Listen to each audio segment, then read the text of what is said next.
This is CBC Here and Now.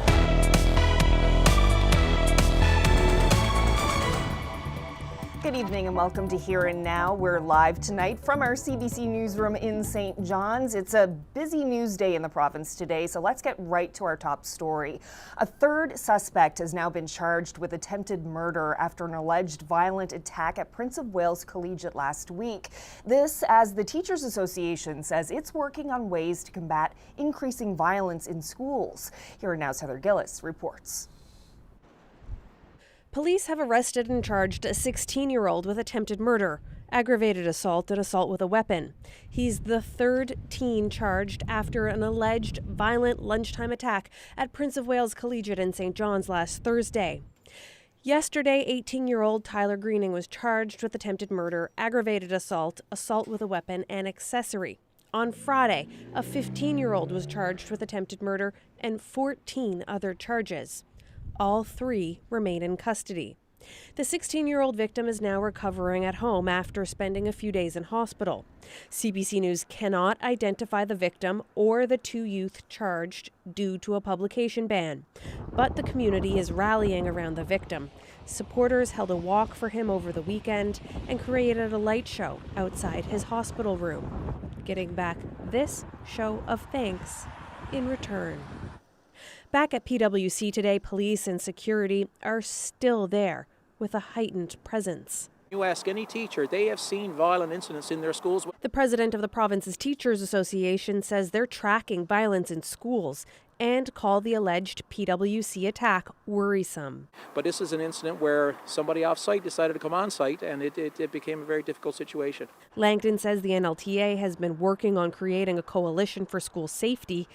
They've met with ministers of education and children, seniors and social development, and they'll meet with the RNC chief tomorrow. When I hear that the city of St. John's is getting funding, for example, to combat gang violence, schools are a cross-section of our communities. And so if we, again, as I said, if there's an increase in drugs in the city, if there's an increase in crime in the city and around the province, and there's more money in the province related to various industries, you know what's going to follow into our schools. The two youth accused in this case will be back in court on Friday, and with three charged already, police say they are still investigating claims of other suspects.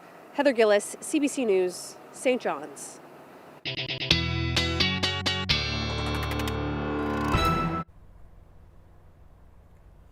Well, it's a beautiful evening out here tonight, so what a perfect day to do the weather outside. Let's take a look at where our daytime high sat across the province. It was a warm one, relatively speaking, through parts of central and really anywhere. Terra Nova, 5 degrees today, Badger, 6 degrees today, and those temperatures even up across Labrador into the minus single digits, but a wonderful afternoon. Taking a look at what's going on right now, we've got an area of low pressure, a nor'easter, which is moving its way across the maritime provinces and will be our weather maker as we head through the day tomorrow and really through the day on Friday. But today, not a whole lot to talk about as far as that weather is concerned. Lots of sunshine out there, and but as that system moves in, Environment Canada out ahead of that has special weather statements, winter storm warnings, and snowfall warnings for the Avalon. Now, as we head through tomorrow, we will see that snow start.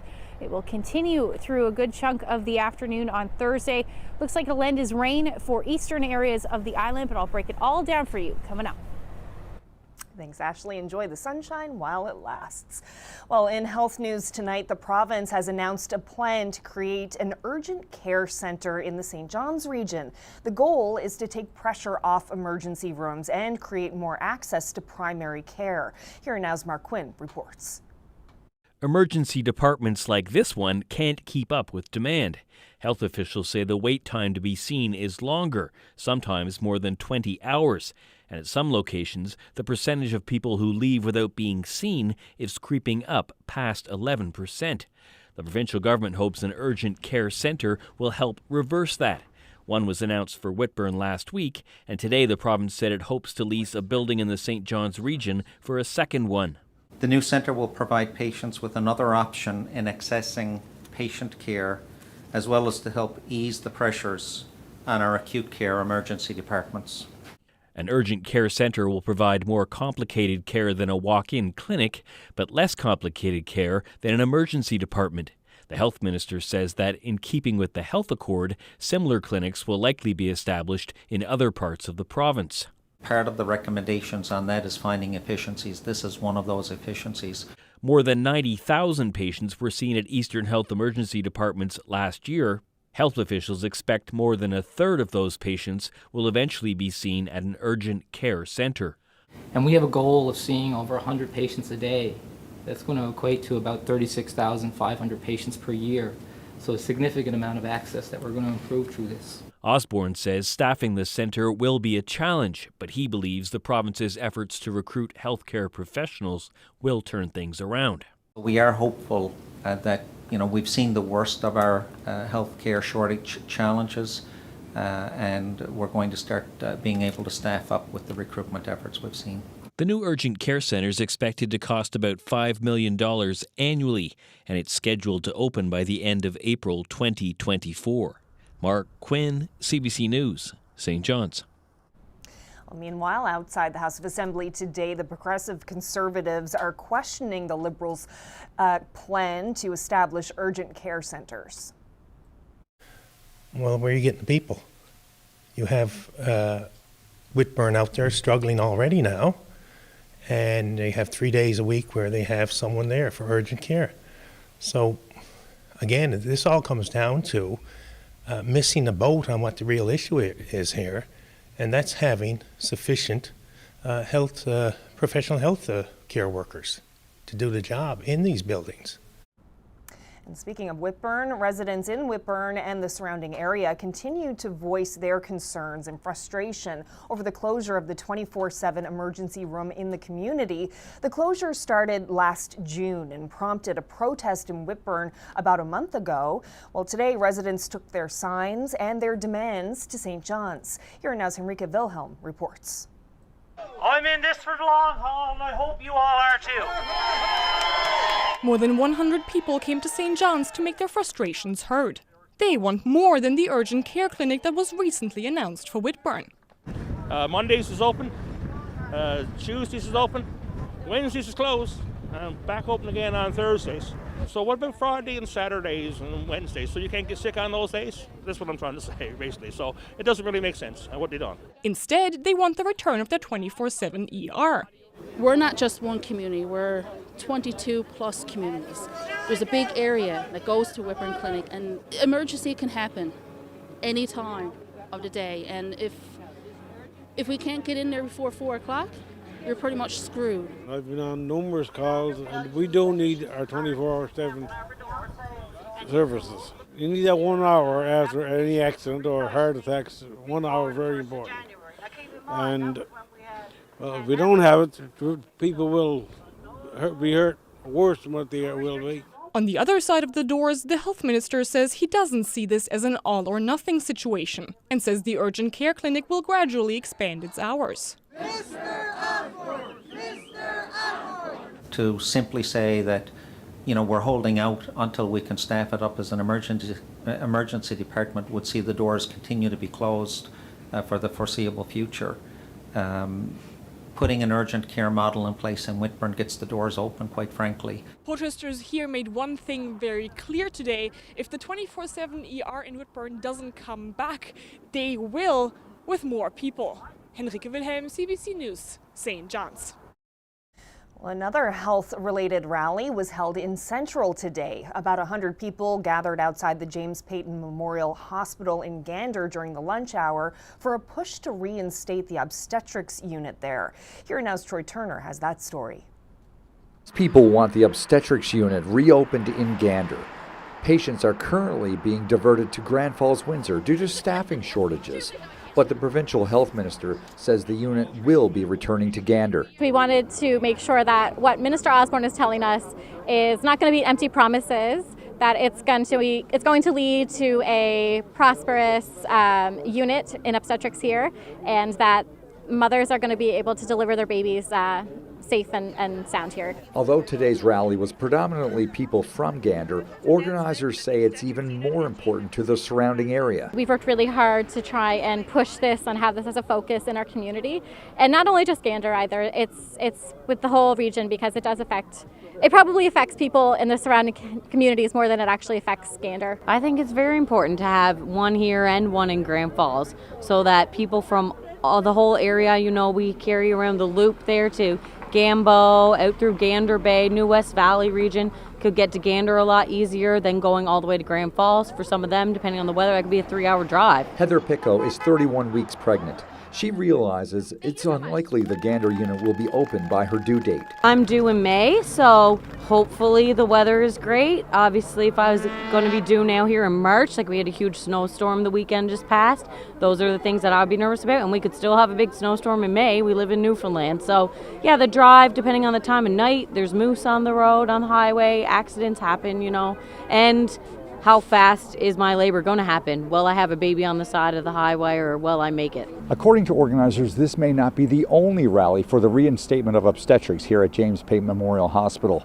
According to Samantha Abbott, they're not going to stop until the first baby is born here. Troy Turner, CBC News, Gander.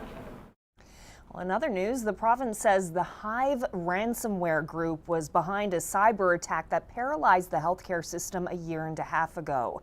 The U.S. Justice Department announced in January that it had dismantled the Hive network, which had targeted more than 1,500 victims around the world and received over $100 million in ransom payments. Now, that disclosure cleared the way for the Justice Minister here to finally say who was responsible for the attack in this province, but he would not say whether a ransom was paid. So we can't disclose anything about a request for ransom for security purposes. And again, that's advice we get from security agencies, legal instructions, legal advice, and other groups that have had this happen to them. As you can appreciate, we don't want anyone to open up the systems for another attack on a government agency or entity.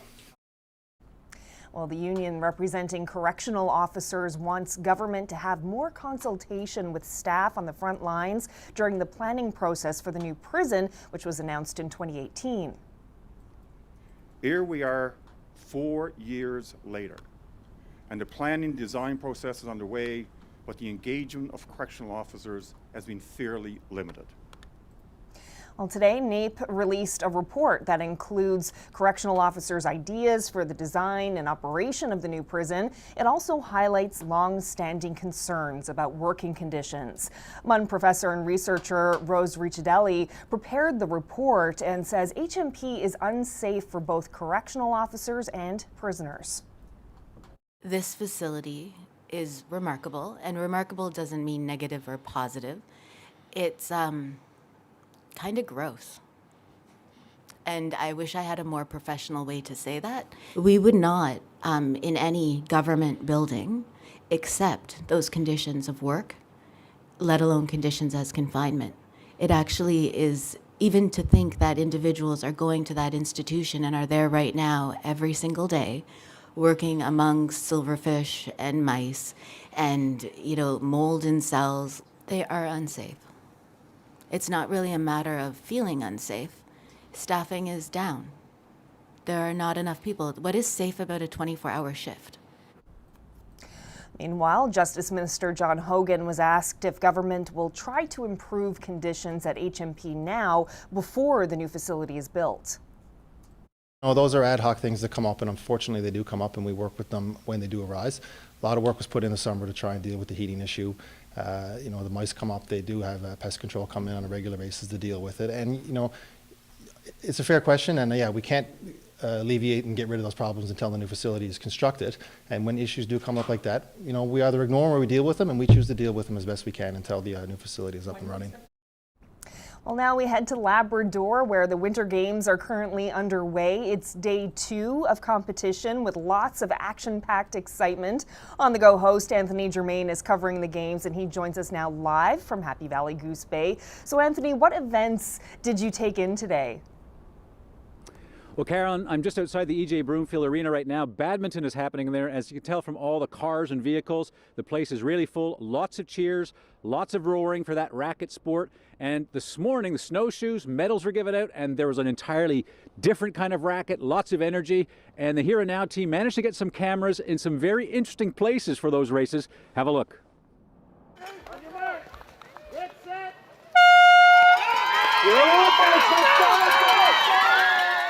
What's your sense of what's going through those racers' minds as they try to make it around this loop as quickly as possible? I think adrenaline kicks in and you just keep going, but we do see people collapse afterwards because it's a hard event. You're going around for the females. They're going around the track twice. That's 800 meters in wooden snowshoes, which again, if you've ever ran in the metal snowshoes, very different feeling. So the wooden snowshoes, you're taking a bigger stride. It's almost like a leap.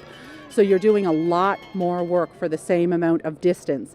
They're going really fast. So at the end, I would say that they're hearing the crowd cheering. They're excited. They want to finish well. They want to finish fast. But I would say in the same breath of it, a lot of adrenaline. And I know today we're going to see a few people they're going to give it their all and they're going to leave it all on the track. And that's what we want to see. On your mark. Get set! So what's the trick to making sure, as the guy with all the power and that horn, that you start the race correctly? Well, it's just to make sure that they're all set, all ready to go. I got the timers ready as well as the contestants themselves too. I give them are you ready? They give me a yes, and it's on your mark, get set, go. Nice and consistent every time, so they're not kind of edging themselves out to start and overachieve, I guess you want to call it that. Go, Tyler! I mean, at the end of the day, we're all super proud of each other. I mean, we grew up running and racing together. We're used to it. I'm just happy for them to be here, and this is their first game, so it's awesome to see. I mean, we all get that little bit of competitiveness. If not, we wouldn't be here, but yeah. Go, Sexton! So we do have our racers racing in the traditional wooden snowshoes, which is amazing, right? It's not the same. You're going to have people who are going to have to kick up a little bit different. It's a different race. It's a fast race. The adrenaline is high. I mean, you try your hardest to forget about the snowshoes, but often where they're so wide, you might hit your calf and it doesn't feel too great. And I mean, maybe you can't dig as deep with your feet, but at the end of the day, I mean, it's not too much difference. You just forget they're there. How do you get mentally prepared and physically prepared to run a snowshoe race? Honestly, there's not a whole lot you can do. It's a really, really, really tough race. It's very mental. You can't get in your head. You got to want it. I mean, it's whoever's toughest at the end of the day is going to get it, really. So there you go. The advice on how to run a snowshoe race is not easy, a lot of fun, very intense. There'll be a lot more intensity in a whole bunch of other sports at these Labrador Winter Games. We're keeping our eye on the Labrathon, the signature event, just in case the weather has any impact, and we'll certainly be reporting on that, as well as telling you about the birth of Snope, the 40-year-old 6-foot mascot for these games. That's coverage coming up later this week on Here and Now. Reporting live for Here and Now, I'm Anthony Germain in Happy Valley Goose Bay.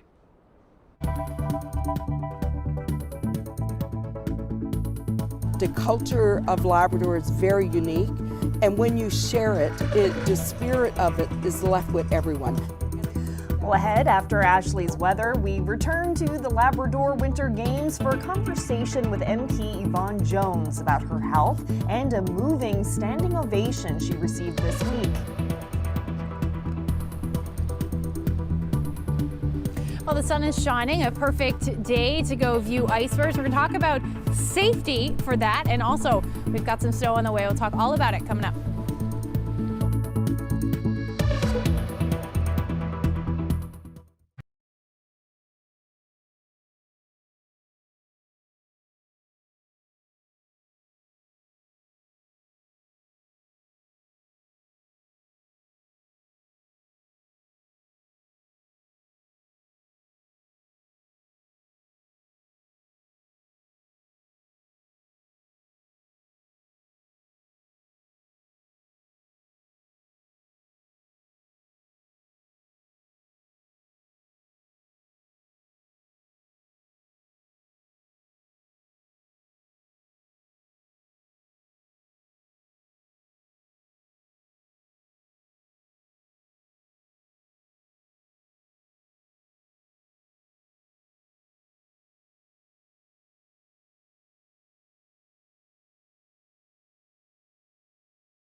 Tomorrow on Here and Now. It's been 3 years since the start of the pandemic, but for many working moms, things have only gotten tougher.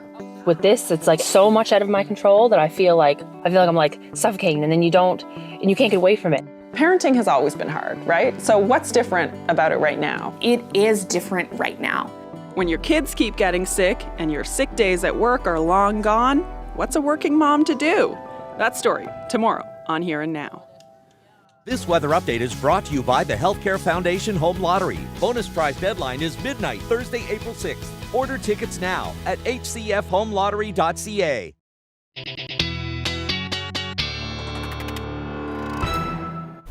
Well, Ashley, you said it earlier. It's a beautiful evening to be outside the studio and near St. John's Harbor. It looks lovely with all that sunshine, but things are going to be changing pretty soon, right? Yes, they absolutely are. But just before we get into that forecast, lots of people were headed down to Middle Cove Beach to check out the ice that has moved in. And some of our colleagues went down to talk to those people and also to talk about the safety aspect of that. Take a look. I'm doing what most people probably around St. John's area are doing today, just looking at this beautiful site. It's I don't know if this happens much. I don't get down here a lot, but it's kind of amazing. This is the first time we've seen it like this year, but I'm just struck by the height of all of, the piles of ice. It's just amazing. Now, there was an iceberg out there a couple of days ago.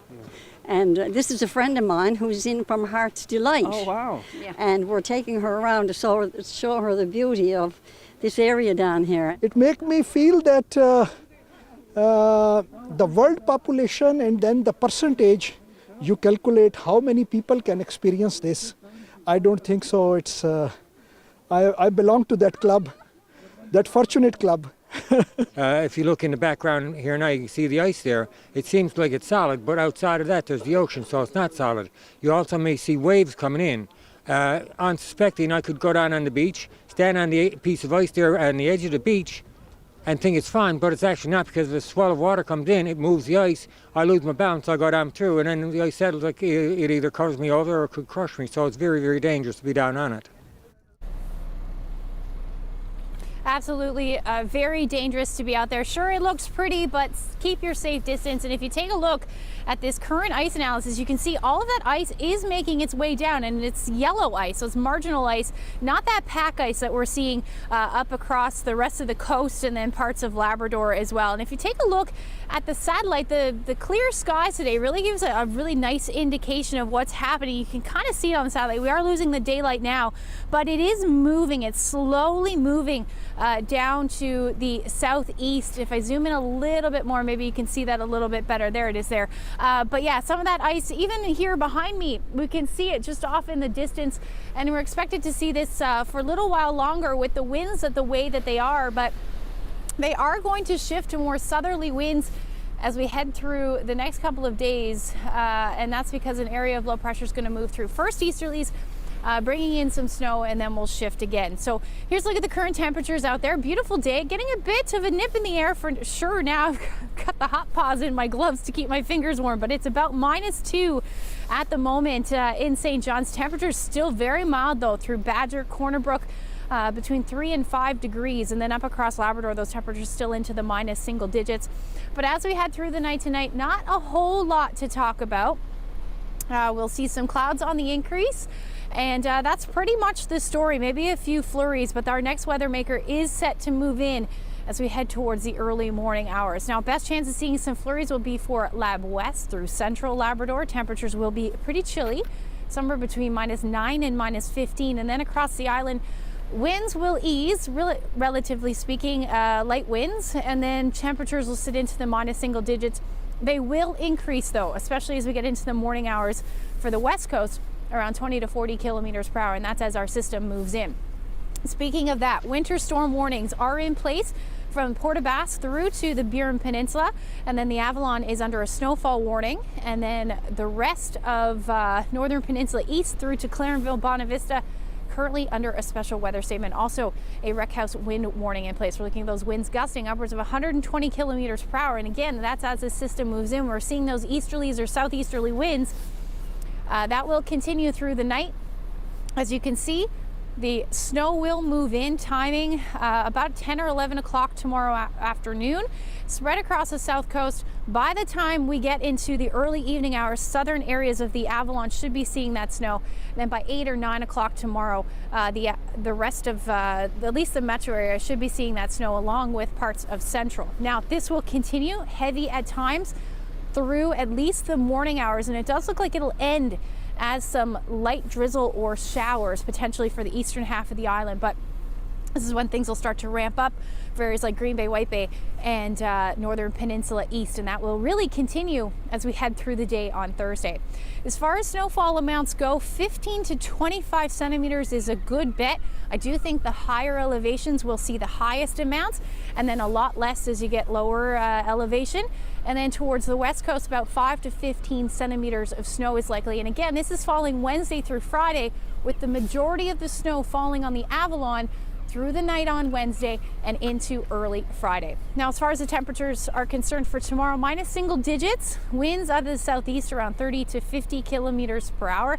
And again, we will see those clouds on the increase through central. Temperatures well below zero, below zero, -1 to -2 through the day. And then as we head towards the west coast, those temperatures will be hovering around the 0 degree mark or just below. Now, as we head into Thursday, those temperatures are going to warm up, which means the snow is going to be very wet in nature. Northern Peninsula, your temperatures sitting into the minus single digits. Same thing for southeastern Labrador. The rest of the Big Land, you're looking at your temperatures around -3 to -9. And speaking of the Big Land, I'm going to hand things over to Anthony Germain, who's in Happy Valley Goose Bay for the Labrador Winter Games. Well, the person I'm about to interview is leaving the games much earlier than she would rather leave. Yvonne Jones is the Member of Parliament for Labrador. So, Yvonne, before we get into why you're leaving, do you remember your first games? Absolutely, Anthony. I was 14 years old, 1983. Coming into the village of Mary's Harbour with 500 people, getting on a Twin Otter and landing in the metropolitan of Happy Valley Goose Bay.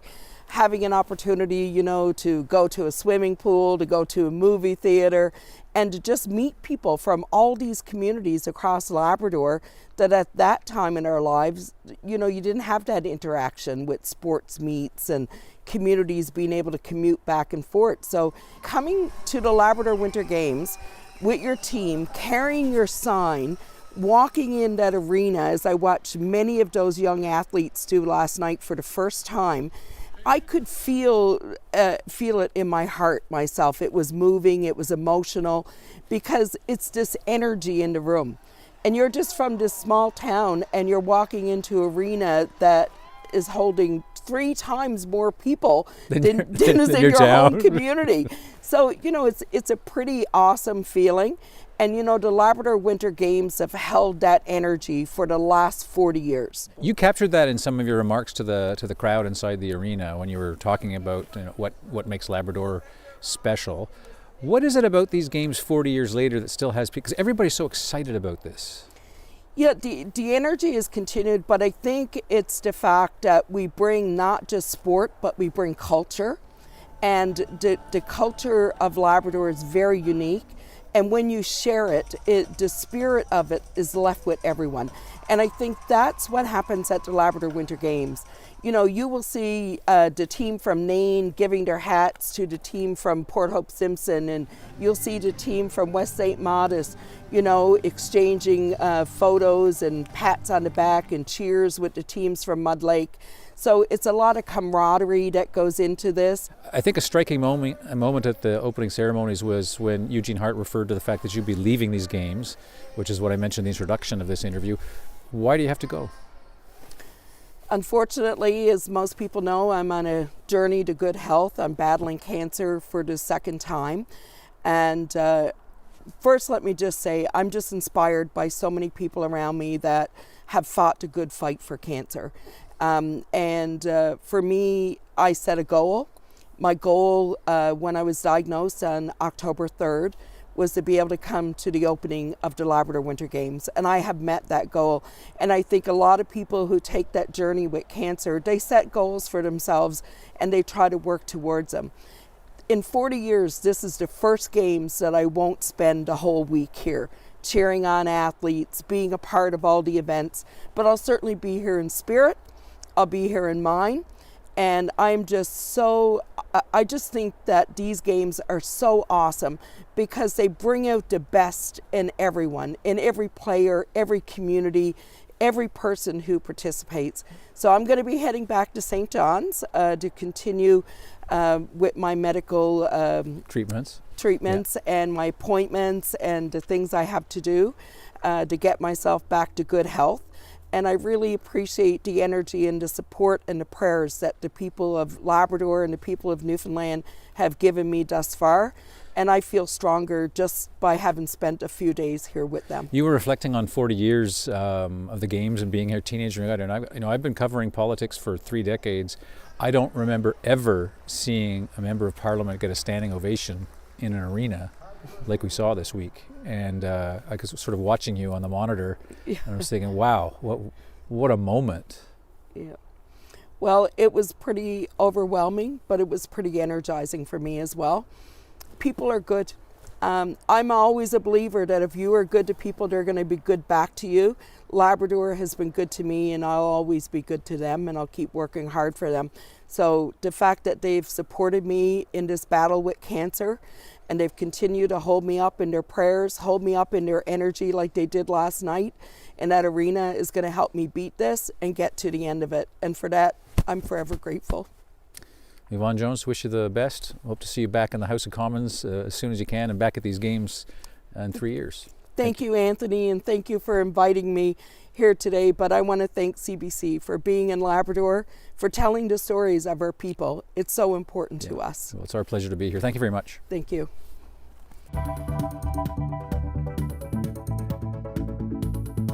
Our children are not seeing what we grew up with. We depend on that sea ice. And if it's not there, we're going to need support. Well, these counselors are seeing more sadness, more anxiety, exploring the cost of climate change in Nain. That's just ahead.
we've been bringing you to Nain this month, where the landscape is seeing dramatic changes. Sea ice is coming later and is staying for less time. Some feel trapped, able to see the land, but not access it as they once did. And that's leading to a loss of identity. Tonight, reporter Malone Mullen explores this unexpected casualty of climate change. Inuit and Labrador are the people of the sea ice. It's been their identity for generations. But climate change is transforming the big land. In Nain, the sea ice froze weeks later than normal this year. South of Nain, open water reigns. Some places covered in barely a dusting of snow. It weighs heavily on Derek Pottle. He's trapped and says he's going stir crazy. Well, I can't get out. I just can't get out. I'm just barred here in the community. All I can do is go around and around in a circle, almost like a caged animal, 2 or 3 kilometers on a dirt road. I can't get out. I can look out of my window. I can see nature, but I can't get out there to get it because I can't access where I want to go to. And that hurts people that want to be out there when you're restricted. It's something that's taken away from us that we grew up with, and that's a part of our identity. So it do impact people. Rudy Lamp spent her childhood summers in a fishing camp north of Nain. Lamp now leads a wooding group. They chop down trees to supply seniors with fuel. It gets people out in nature over a long winter. She sees a difference in their moods every time, when they're able to leave town. The sea ice is the road to where we need to go. That's where our families went out to the land, and they used to go on seasonal, like in the fall. So the time out on the ice is a lot shorter than it used to be, and it's having a big impact on the mental health. And that isolation is hard enough at the time of spring and fall. Waiting longer for the ice to freeze means more days of despair, a dangerous symptom for people along the coast, where suicide happens more frequently than elsewhere in Newfoundland and Labrador. What we're seeing in the studies that they have done, that there's a relationship between the land and the people. So when the land and the people is disturbed, especially when ice break up, or when the ice is not forming, we're seeing more people with anxiety. We're seeing more sadness, we're seeing more grief. So the connection between the people and the land and the sea ice is really important. Elsie Russell says 1 in 4 deaths in Nain are suicides. Less sea ice means more grief. More grief could push that number higher. Devastation, yeah. The connection between the people and the relationship to the sea ice, it will be totally devastation, yeah. And I see it in the hearts of many people, just the thought of the sea ice not forming, or, you know. We really need to listen and talk to government officials and to let them know that this is real, climate change is real, you know, and we depend on that sea ice. And if it's not there, and if it doesn't form, yeah, we're going to need support. It's an emerging and vital casualty of climate change here in Labrador. The thinning ice is sending shockwaves through every part of life in the north, a threat to traditions deeply entwined with Inuit identity. One day, the sea ice may not appear at all. It's a thought Lamp struggles to accept. If the ice is melting more, that'll be so sad to see, you know, our children are not seeing what we grew up with. I think we need to do the best now we can with our children to show them the ice, you know, and while it's here. It's sad to say that, you know, that it might not be here someday. It's not a survival, it's a way of life. And what we've always grew up with, our ancestors, our grandparents, our great-grandparents, And it's very sad to even mention it, that our children may not see it. Sorry, I'm getting emotional.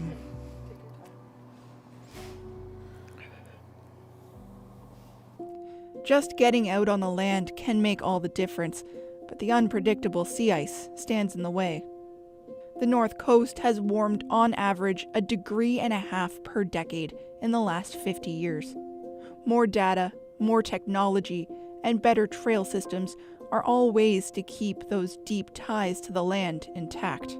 It's very, very, very connected to people's mental health to be connected to the land. And when you're restricted from carrying on that lifestyle, some bad habits are happening in our communities. There's no denying that. It's a breeding ground for bad habits, whether it's through addictions or boredom or whatever you put there. You have to have meaning in your life, and being connected to the land and to the sea and to nature, it's meaningful for many, many people, and that's what brings peace and happiness to people. That peacefulness is only as thick as the sea ice. Labrador Inuit are fighting to hold on to their identity in a warming world. The danger for the coming generations that the Inuit way of life will fall through that thinning ice. Malone Mullen, CBC News, Nain.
The Coast Guard ship Amundsen is anchored in a spectacular part of northern Labrador. This is the Norfolk Fjord.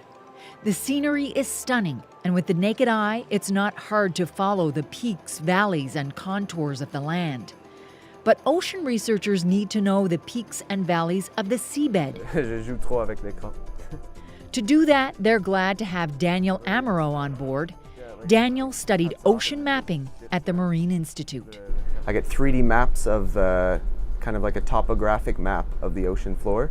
And as well, we look below the ocean floor too, to find basically sediments for people who are looking to do coring or different studies based on what's below the ocean floor as well. Daniel explains how he's able to slowly build the topographic map. We have a sonar that has been installed on the hull of the ship, and what it does is it uses acoustic pulses, so it uses sound that it projects down to the ocean floor, and this sound comes down, bounces off the ocean floor and comes back to the sounder. We use basically the time it took for the sound to bounce off the ocean floor and come back, and we use the speed of sound in the water to calculate exactly the distance from the ship down to the ocean floor. The skill set can lead ocean mappers to interesting work all over the world. Daniel Amaro is happy to be applying his knowledge in Canada. Well, just the Arctic itself is just so underexplored, and it's so hard just to get up here, you know, and I love that I'm up here contributing to science and to research. In the past few years, we mapped the ocean floor and we look for scour marks where glaciers might have scraped the ocean floor, and we had a researcher looking to do cores right inside those scour marks so that he can get information on the glaciers or ice that slid out from land. And so I can map that out with the multi-beam. We can get a 3D topographic view of the ocean floor, and then we pass straight over these scour marks to look at what sediments lie below the ocean floor, and they can use that information to pick their sites. Chris Morrissey is another graduate of the Marine Institute. He's a marine robotics specialist. I went to Marine Institute in Newfoundland. I took specific schooling to become an ROV pilot. The ROV is, of course, covered in cameras. Along with that, too, we have 2 manipulators, which are robotic arms that obviously are good for manipulating things under the water. We take things down like scoops and push cores that help us pick up sediment and sponges and corals and other objects. As we've seen on board the Amundsen, the deployment of the ROV takes a lot of hands on deck. Once it's safely in the water, it makes a long, slow journey to the bottom. Roger that. Chris takes his place behind the controls and takes the researchers along for a fascinating ocean exploration. Yeah, it was pretty exciting. I mean, every time I go down, I see something new that I've never seen before, and it's great to have all the scientists there be able to explain to me what exactly they're looking for. I mean, me with a technical background, I go down and I don't really know what I'm looking at. A scientist will tell me what they're interested in, what I should pick up for them. The driving isn't always easy down deep. There are obstacles and changing currents that make it difficult to hold position. Chris says the rewards always outweigh the challenges. Every time you see something exciting, everyone kind of pipes up and ooh, excitement, and it's very, very satisfying to see everyone's reactions when they all see something that they've worked so hard to see, and you're the one kind of helping them get that experience. Looks like it. Can we get Can you zoom in? That's interesting. Well, Stand by and go ahead and zoom there. Yes. Yeah, it's a carnivorous sponge. Yeah. Cool. That's a cladorizer. Oh my God. I've never seen one like that before. You must be learning so much about the ocean that you didn't know before. Yes, I definitely am. At Marine Institute, we took some oceanography courses, but definitely I've never done any biology in my life, so coming here and working with these scientists has been very eye-opening. Chris Morrissey is grateful for a job that's given him an eye into a world very few get, way down deep in the Labrador Sea. For Here and Now, I'm Jane Adey with Land and Sea.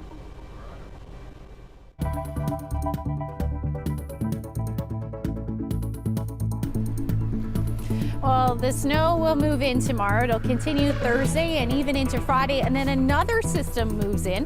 We'll get into all the details coming up.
Okay, so we're going to check back in with Ashley once again for the final forecast. And Ashley, it's not as bright and sunny as it was earlier when we were speaking. The sun is setting out there now. How are you doing temperature-wise? Is it cooling down? It's getting pretty chilly. I'm tempted to do some jumping jacks actually to keep it nice and warm out here, but yeah, as the sun goes down, obviously our temperatures are going to cool down, and we are looking at some mild temperatures, in fact, as we round out the week. So let's take a look at the long range forecast. We've got that snow moving in tonight, or sorry, rather tomorrow night, and continuing into Wednesday evening and then even Thursday morning as this nor'easter heads south of the island and then makes a turn back towards the island, in fact, as we head through the day on Thursday. So we will see some of that snow again. Those accumulations likely somewhere between 15 to 25 centimeters. I do think that the higher elevations will see those higher numbers. But there you go, 1 to 3 degrees through the day across the island. Temperatures even across Labrador will start to get a little bit mild as well. back up above 0 for Cartwright, Happy Valley, Goose Bay, and then hovering around -3 for the rest of the Big Land. Now Thursday evening into Friday morning, there's that area of low pressure getting a little bit colder. Some warmer air wrapping around as we head through the day on Friday, so we could see some showers in the mix again for the eastern half of the island. So temperatures somewhere between 1 to as much as 3 or 4 degrees. The best chance of seeing the sunshine will be towards the southwest coast of the island. And then Labrador, you're looking at your temperatures again above 0 for Happy Valley, Goose Bay, around 2 degrees, Cartwright 1, and then the coldest will be in Lab City as we head through the day on Friday at -7. Now taking a look at the long range forecast, 2-3 degrees it looks like. By the time we get to the weekend, Saturday looks quiet, but Sunday the chance of some showers will return as we look at our temperatures overnight, only just a little bit below 0, around -1. And then for central Newfoundland, flurries pretty much until we get into, or light snow I should say, right until we get into Friday, and then Saturday looking at that chance of showers. And then same thing for Sunday with the chance of some flurries as we head into the overnight or evening hours as those temperatures drop. Then western Newfoundland, pretty similar forecast, quiet on Saturday, and then rain or snow the story on Sunday with a temperature near 6 degrees. So we're certainly seeing that warming trend. Eastern Labrador, you'll be hovering around the 0 degree mark or above until we get to Saturday. And then western Labrador, your temperatures will be well below 0 with some flurries. Now, just before we leave you tonight, take a look at this beauty shot. The blue skies make for some gorgeous photos. This is Woody Point. Rodney sent us this great shot, and if you have any weather photos that you would like to share with us, you can send them to my Facebook page, Twitter, or email them to nlphotos@cbc.ca. Oh, just a beautiful shot with the mountains in the background. Thank you so much, Rodney, and thank you, Ashley. I guess you should probably head on inside now and get some hot soup or some hot chocolate and get warmed up. Good night. Exactly. Good night.